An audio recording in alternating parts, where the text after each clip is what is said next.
Et yo les gars, c'est Samuko, on se retrouve aujourd'hui pour une toute nouvelle vidéo les gars. Comme vous l'aurez vu au titre et à la miniature, on se retrouve pour une vidéo pronostic de la Coupe du Monde 2022 qui va arriver dans quelques jours, qui va commencer au Qatar. Avant que cette Coupe du Monde commence, je me suis dit que ça pourrait être sympathique de faire une petite vidéo de mes pronostics, voilà. Juste avant que la vidéo commence, n'hésitez pas à liker et à vous abonner avec la cloche, ça fait toujours extrêmement plaisir. Sur ce, on perd pas plus de temps, on est parti directement pour les pronos. Ok, du coup c'est bon, on est sur la page avec les pronostics, comme vous pouvez le voir. Donc voilà, je vais essayer d'être le plus objectif possible dans cette vidéo. Bien sûr, je vais peut-être être influencé par les équipes que je supporte, comme la Belgique et le Portugal. On commence directement avec le premier du groupe A, donc entre le Qatar, l'Équateur, le Sénégal et les Pays-Bas. Là, très clairement, je pense qu'il n'y a pas d'hésitation. Je vois clairement les Pays-Bas sortir vainqueur premier du groupe. Parce que, ouais, les Pays-Bas sont quand même une très bonne équipe à ne pas négliger. Ensuite, deuxième du groupe B entre l'Angleterre, l'Iran, les États-Unis et le Pays de Galles. Intéressant. Là, je vois quand même les États-Unis finir deuxième de leur groupe. Il y a aussi les Pays de Galles, enfin le Pays de Galles qui pourrait finir deuxième, je pense. Je pense que là, on est d'accord que l'Angleterre va finir première. Mais après, ouais, ça se joue entre les États-Unis et le Pays de Galles. Du coup, comme je vous l'ai dit, je vois quand même les États-Unis passer. Après, je pense que ça va être quand même serré avec les Pays de Galles. Mais pour moi, les Pays de Galles n'ont pas trop le niveau pour rivaliser en Coupe du Monde. Donc, je vais quand même mettre les États-Unis devant. Alors, ensuite, le premier du groupe C entre l'Argentine, l'Arabie Saoudite, le Mexique et la Pologne. Bah là je vois l'Argentine, hein. Je vois très clairement l'Argentine passer première du groupe. Ensuite le deuxième du groupe D entre la France, l'Australie, le Danemark et la Tunisie. Donc là un très gros groupe. Et là les gars, ça va peut-être vous surprendre, mais là en deuxième je vois la France. Parce que comme on le sait, la France n'est pas dans la forme de sa vie. Sachant que Pogba et Kanté sont absents du mondial, ça va être très compliqué. Nkunku qui s'est blessé récemment également. Voilà, c'est très compliqué. Après, ils ont quand même la meilleure attaque du mondial, mais je pense que le milieu, ça va leur coûter cher. Même la défense qui n'est pas si fou que ça, à part Varane, Kimpembe également qui est forfait. Donc voilà, la France, je pense qu'elle va galérer. Et pour moi, le Danemark va être meilleur qu'eux. Ils avaient déjà galéré en 2018 contre le Danemark. Et là, le Danemark, clairement plus fort qu'en 2018. Et la France est plus faible qu'en 2018. Donc c'est pour ça que je vois la France terminer deuxième de ce groupe. Ensuite, premier du groupe E entre l'Espagne, le Costa Rica, l'Allemagne et le Japon. Un groupe très intéressant. Avec également l'Espagne et l'Allemagne dans le même groupe. Là, terminé premier, je vois quand même l'Espagne terminer première parce qu'ils ont fait quand même un très bon Euro. Après ça va jouer forcément avec l'Allemagne et peut-être le Costa Rica qui va faire la surprise comme en 2014 quand ils étaient passés, ils avaient terminé premier dans un groupe où il y avait l'Uruguay, l'Italie et l'Angleterre. Donc à tout moment le Costa Rica nous surprend, mais je ne pense pas. Je ne pense pas malheureusement. Ensuite deuxième du groupe F entre la Belgique, le Canada, le Maroc et la Croatie. Honnêtement, Canada outsider du groupe. Je pense pas qu'ils vont se qualifier. Maroc. Ah, Maroc, ça joue bien au foot, mais la Croatie. Après, la Croatie, c'est plus la même qu'en 2018. Il y a plus Rakitic, il y a plus Mandzukic. Je crois que le gardien Subasic, il n'y est plus non plus. C'est quand même plus trop fort. Enfin, pas très fort, mais. Non, ça reste la Croatie. Ça reste les finalistes du dernier mondial. Je les vois quand même ne pas être qualifiés. Donc voilà, je les mets quand même deuxième du groupe. Ensuite, premier du groupe G entre le Brésil, la Serbie, la Suisse et le Cameroun. Voilà, je pense qu'il n'y a pas de débat. C'est le Brésil qui va terminer premier normalement. On continue avec le deuxième du groupe H, un groupe très intéressant également avec le Portugal, le Ghana, l'Uruguay et la Corée du Sud. Alors là, forcément, ça se joue entre le Portugal et l'Uruguay. Le Portugal a une très bonne équipe. En matière individuelle, donc individuellement ils sont vraiment très bons, mais collectivement le Portugal c'est pas ça non plus. L'Uruguay ils ont également une très bonne équipe avec Cavani, Suarez, Nunez, Valverde, ça joue très bien. Ronaldo est quand même sur sa fin, après je pense qu'il va quand même tout donner pour sa dernière Coupe du Monde, et comme je suis quand même un supporter du Portugal, je vois quand même le Portugal terminer deuxième malheureusement, parce qu'il s'était fait éliminer par l'Uruguay en 2018 en huitième de finale je crois. Et ouais, l'Uruguay, ça reste vraiment très fort. Ensuite, premier du groupe B entre l'Angleterre, l'Iran, les États-Unis et le Pays de Galles. Bah là, sans surprise, je vois l'Angleterre terminer première. Puis deuxième du groupe A entre le Qatar, l'Équateur, le Sénégal et les Pays-Bas. Là, forcément, ça se joue entre le Sénégal et le Qatar. Pourquoi? Parce que Sénégal, déjà, sans Mané, ça c'est plus compliqué. C'est pas la même équipe. Qatar, c'est quand même le pays organisateur. Il n'est pas trop attendu, certes. Mais tous les pays organisateurs de Coupe du Monde se sont qualifiés au moins au tour suivant. Sauf l'Afrique du Sud en 2010. Donc, le Qatar a clairement possibilité de se qualifier. Après, je pense quand même que le Sénégal est quand même au-dessus d'eux. Mais en tout cas, ça va jouer entre le Qatar et le Sénégal. Ça va être assez serré, je pense. Ensuite, premier du groupe D, donc entre la France, l'Australie, le Danemark et la Tunisie. Là, je vois le Danemark.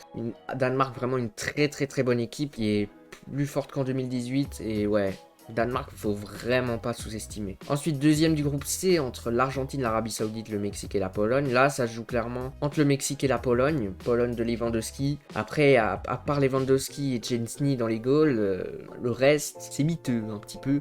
Le Mexique sont vraiment très très forts en Coupe du Monde. Ils se qualifient assez souvent pour le tour suivant. Donc, je vois quand même le Mexique terminer deuxième de ce groupe. En plus, Lewandowski est quand même sur la fin. Après, il reste très très bon. Ça, je dis pas le contraire. C'est comme Ronaldo. Mais ouais, je vois quand même le Mexique terminer deuxième de ce groupe. Puis premier du groupe F, là je vois la Belgique. La Belgique terminée première. Pas facilement, parce qu'il y a quand même le Maroc qui sont très bons et la Croatie et Canada qu'on ne s'attend pas forcément à voir. Mais ouais, je vois quand même la Belgique terminer première de ce groupe. Ensuite, deuxième du groupe E, entre l'Espagne, le Costa Rica, l'Allemagne et le Japon. Là je vois l'Allemagne terminer deuxième du coup. L'Allemagne a une très très bonne équipe, très très bonne attaque. Donc ouais, je vois quand même l'Allemagne terminer deuxième de ce groupe. Ensuite, premier du groupe H, là je vois l'Uruguay. Forcément, l'Uruguay, une très très bonne équipe, comme je l'ai dit précédemment. Et enfin, le deuxième du groupe G, entre le Brésil, la Serbie, la Suisse et le Cameroun. Là, je vois la Suisse.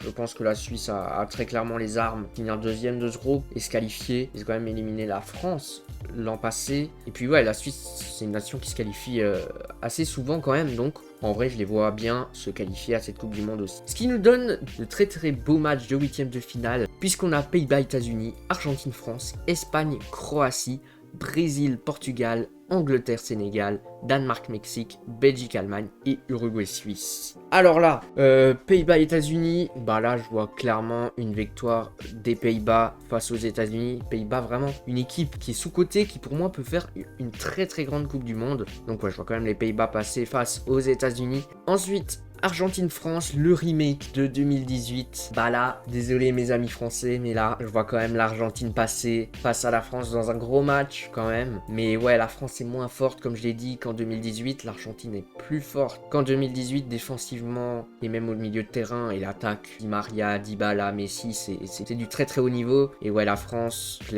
les vois échouer face à l'Argentine, malheureusement. Ensuite, Espagne-Croatie, là, je vois l'Espagne passer. Croatie, c'est plus si fort que ça. Mais ouais, je vois l'Espagne passer. Même si, ouais, l'Espagne aussi, c'est plus si fort que ça, mais non. Ensuite, Brésil-Portugal. Ça passera pas face au Brésil, si ça arrive. Après, tout peut arriver dans le football, clairement.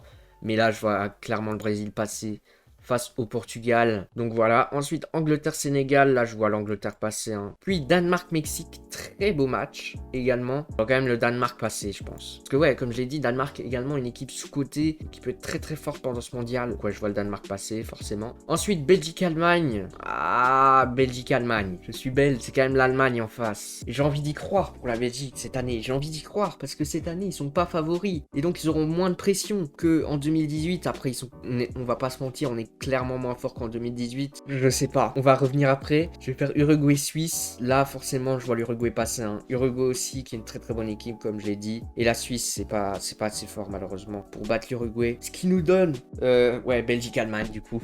Les gars, dites-moi en commentaire ce que vous auriez pensé, mais en vrai, je sais pas. Je vais pas vous mentir, c'est deux très très grosses équipes. En vrai, les gars, ça va peut-être faire débat, mais je vois quand même la Belgique passer, mais dans un match vraiment très serré face à nos amis allemands. Ça sera 50-50, je pense que ça va être clairement du 50-50 parce que l'Allemagne c'est plus si fort qu'avant, la Belgique non plus, donc ouais. Ce qui nous donne des belles affiches également en quart de finale avec Pays-Bas-Argentine, Espagne-Brésil, Angleterre-Danemark, ainsi que Belgique, Uruguay. Pays-Bas-Argentine, je vois l'Argentine passer. L'Argentine est vraiment très très forte cette année, même si ça va quand même être un match serré. Ensuite, Espagne-Brésil, là je vois le Brésil passer également, une très très grosse équipe, voire l'équipe favorite pour moi qui va gagner ce mondial. Brésil, ça a des bons joueurs partout en fait, en défense, au milieu, en attaque. Ouais, c'est très très fort le Brésil, c'est vraiment très très fort. Ensuite, Angleterre-Danemark, le remake de l'Euro. Là, je vois l'Angleterre. En vrai, je vois l'Angleterre parce que le Danemark, si je me souviens bien, à l'Euro 2021, le Danemark avait quand même galéré face à l'Angleterre. Et ensuite, quart de finale, Belgique-Uruguay. Ah ouais, pour moi l'Uruguay c'est vraiment très très fort, hein. Nunes, Suarez, Cavani, Valverde, Muslera au goal sûrement. Ah c'est vraiment très fort et pour moi la Belgique n'a vraiment plus le niveau de 2018 et malheureusement même si ça reste un match très serré, mais en fait je vois pas la Belgique aller en demi-finale comme en 2018. Je vois aller en quart max en vrai. C'est pour ça que bah là je mets l'Uruguay. Après la question c'est est-ce que l'Uruguay est plus fort que l'Allemagne? Je ne sais pas. Donc ça se trouve, ça aurait peut-être dû être Allemagne là, à la place de Belgique, mais bon. Du coup, cela nous donne des demi-finales très très intéressantes avec Argentine-Brésil d'un côté et Angleterre-Uruguay de l'autre. Alors attends, on va faire d'abord Brésil-Argentine. Je vois quand même les gars, un match mais très très serré. Honnêtement là c'est du 50-50, hein. C'est clairement du 50-50. Après, l'Argentine a quand même Léo Messi, qui est quand même dans une très très bonne forme actuellement avec le PSG. Ils ont également une très très bonne équipe, mais le Brésil c'est vraiment trop compliqué. Ça a pas le meilleur joueur du monde dans son équipe. Donc, je vais quand même partir sur le Brésil. Mais là, honnêtement, je saurais pas dire. C'est du 50-50, clairement. Et ensuite, demi-finale, Angleterre-Uruguay. Bah là, je vois quand même l'Angleterre. Même si l'Uruguay, comme je l'ai dit avant, a une très très bonne équipe. Mais l'Angleterre a aussi une très très bonne équipe avec Harry Kane. Avec Maguire, bien évidemment, le meilleur défenseur de tous les temps. Pickford qui était très très bon avec l'équipe anglaise en gardien. En attaque aussi, t'as du Sterling, t'as du Rashford, ça peut être pas mal. Donc ouais, je vois quand même l'Angleterre s'imposer face à l'Uruguay. Mais l'Uruguay a quand même des chances de passer aussi, hein, parce que ça va quand même être un match très très serré s'il se passe. Et donc cela nous donne une finale, Brésil-Angleterre. Et là, je vais quand même mettre le score, mais là, je vois quand même un 2-1 pour le Brésil. Ce qui ferait que le Brésil serait champion du monde. Pour moi, ouais, vraiment, le Brésil, c'est vraiment les favoris de cette Coupe du Monde. Après, je pense qu'on espère tous voir une finale Argentine-Portugal. Bref, en tout cas les gars, je vous ai donné mes pronostics. J'ai essayé d'avoir été le plus objectif possible les gars. Dites-moi ce que vous en pensez en commentaire. Dites-moi les gars, pour vous, qui va gagner la Coupe du Monde? Votre top 3 des équipes qui vont gagner. Sur ce les gars, j'espère que cette vidéo vous aura plu. Si c'est le cas, n'hésitez pas à bombarder la barre de pouce bleu et d'abonnement, ça me ferait extrêmement plaisir. À me suivre sur mes réseaux sociaux qui sont en description. Et moi je vous dis à très bientôt pour une prochaine vidéo ou un prochain live. Ciao ciao les amis, à plus.